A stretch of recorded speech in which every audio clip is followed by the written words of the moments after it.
Angiography आता झालेली आहे. त्यांना 4 ब्लॉकेजेस आहेत.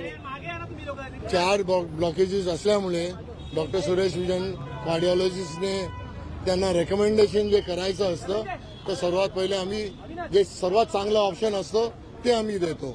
त्यांनी पहिला ऑप्शन दिला आहे की यांनी बायपास सर्जरी केलं पाहिजे.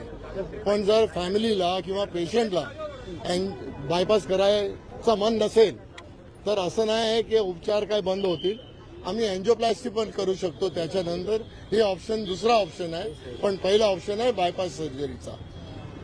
आता आम्हाला हे सांगायचं आहे की जे मीडियामध्ये असं आहे की हे ऍडमिट झाले इकडे लीलावतीमध्ये. लीलावतीची काय इंटेग्रिटी असते आणि ते इंटेग्रिटी आम्ही ऑनेस्टली करतो.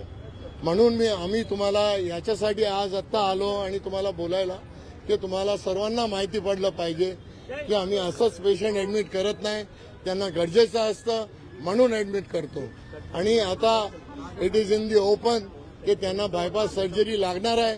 जर त्यांना बायपास सर्जरी करायची मन नसला तर मग डॉक्टर सुरेश विजन एन्जिओप्लास्टी करतील. ते पण जास्त करून ते 2 स्टेजमध्ये होईल. So now I have spoken in Marathi, will speak in Hindi. आप जरा रुकेंगे, आप ही बात करेंगे, दूसरों को तो बात करने दो ना.